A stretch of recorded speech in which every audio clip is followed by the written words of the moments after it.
Start. So discharge by operation of law, जहां पर कानून बोलता है कि सर डिस्चार्ज कर दो contract by operation of law, discharge कर दो contract by operation of law.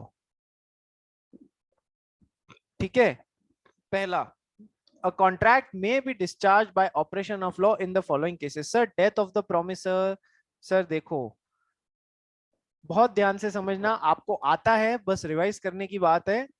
X और वाई ने आपस में कोई प्रॉमिस किया, if it is a contract बना, if it is a general contract, कोई भी चीज को लेने देने के लिए कोई कॉन्ट्रैक्ट था, तो फिर ये कॉन्ट्रैक्ट डिस्चार्ज नहीं होगा अपॉन डेथ ऑफ एक्स। इसके एलआर्स आएंगे, इसको रिप्लेस करेंगे। ठीक है, ये भी मर जाता है तो इसके एलआर्स आएंगे, इसको रिप्लेस करेंगे और आपस में कॉन्ट्रैक्ट पूरा होगा। ठीक है सर, नंबर वन। लेकिन यदि if it is a contract involving personal skills, और if it is a contract of personal nature, personal skills, or if it is a contract of personal nature, then in that case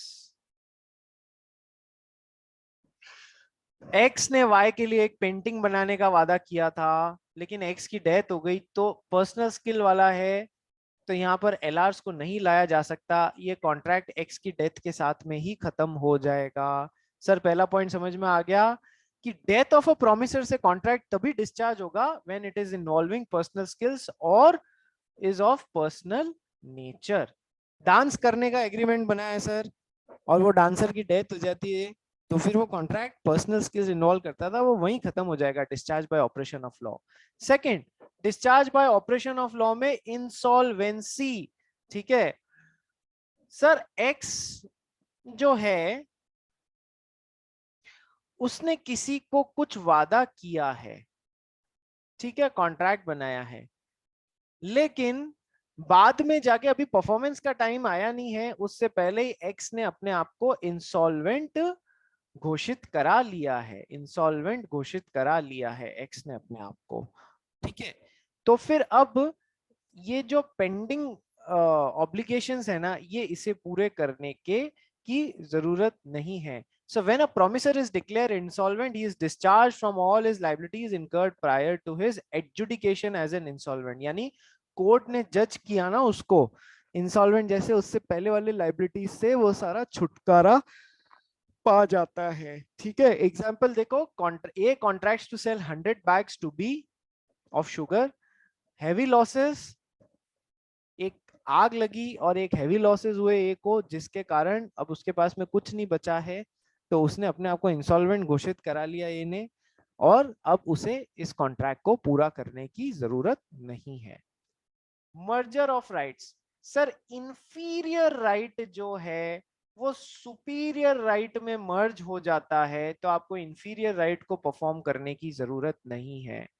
sir मान लीजिए अपना मानस जो है, उसने एक, वो chartered बन गया और उसने एक शॉप किराए पे ली, किस लिए, ऑफिस किराए पे लिया, किस लिए, अपना ऑफिस, ये ऑफिस सेटअप करने के लिए। ठीक है सर, अब जब उसने ऑफिस किराए पे लिया, तो मानस और लैंडलॉर्ड के बीच में एग्रीमेंट हुआ सर 5 साल का।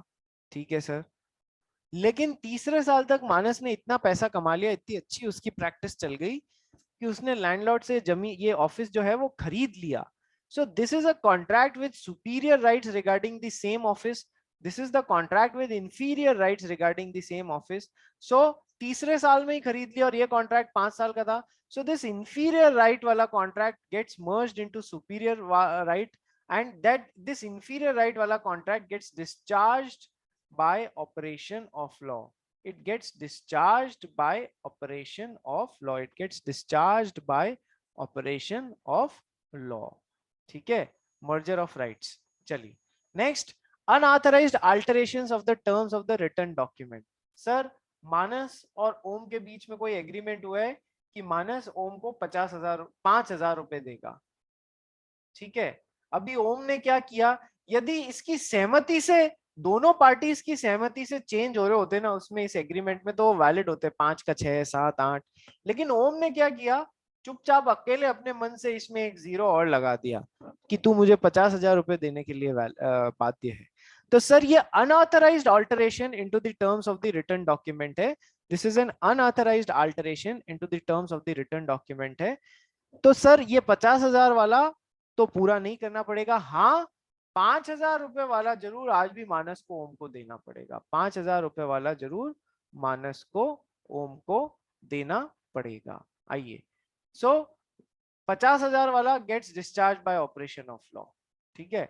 when rights and liabilities vest in the same person, when rights and liabilities vest in the same person, sir x ने एक promissory note बना के y को दिया कि मैं तुझे या इस promissory note का जो भी bearer है उसे 5,000 रुपए देने का वादा करता हूँ।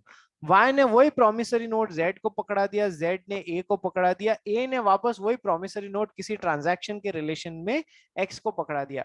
सो x को ही 5,000 रुपए देने हैं और मिलने भी वापस अल्टीमेटली किसको ही है, x को ही 5,000 रुपए मिलने हैं।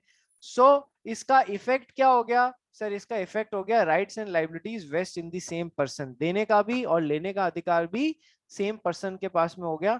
तो सर अब इसका कोई मतलब नहीं है, this contract gets discharge by operation of law, क्योंकि हम जानते हैं कॉन्ट्रैक्ट के लिए कम से कम 2 पार्टीज होनी चाहिए, एक बंदा खुद से ही कॉन्ट्रैक्ट नहीं बना सकता। ये तो वैसा ही हो गया जैसे खुद से बना लिया, देने वाला भी यही और लेने वाला भी यही। ऐसा थोड़ी करेगा कि अपनी एक पॉकेट में से निकाल के दूसरी पॉकेट में डाल देगा, नहीं ऐसा नहीं करना है। So this contract gets discharged by operation of law because the rights and liabilities vest in the same person. So sir, discharge by operation of law, death of the promisor only in case of contracts involving personal skills or contracts which are of personal nature. Second, insolvency. sir तो insolvent होने की date से पहले वाले जो भी contract हैं वो फिर सारे डिस्चार्ज हो जाएंगे, वो पूरे करने की जरूरत नहीं रहेंगे। Merger of rights, merger of inferior right into superior right, Manas ने ऑफिस खरीदा, वही ऑफिस जो पहले किराए पे लिया हुआ था। Fourth, unauthorised alteration of terms of a written document, अपनी मर्जी से चेंज कर दिया तो नया वाला अपने आप डिस्चार्ज, पुराना वाला तो आज भी पूरा करना पड़ेगा। And when the rights and liabilities vest in the same person, तो फिर automatically contract gets discharged। ठीक है। अब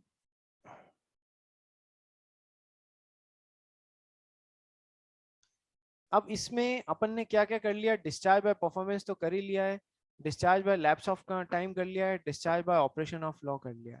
अब अपने को डिस्चार्ज बाय म्यूचुअल एग्रीमेंट और discharge by impossibility of performance, ये 2 करने हैं।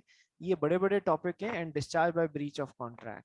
तो चलिए कल मिलते हैं और कल इस टॉपिक को में से जितना फिनिश होता है वो करते हैं। ठीक है भाई, आज के लिए इतना बहुत है। किसी को कोई डाउट?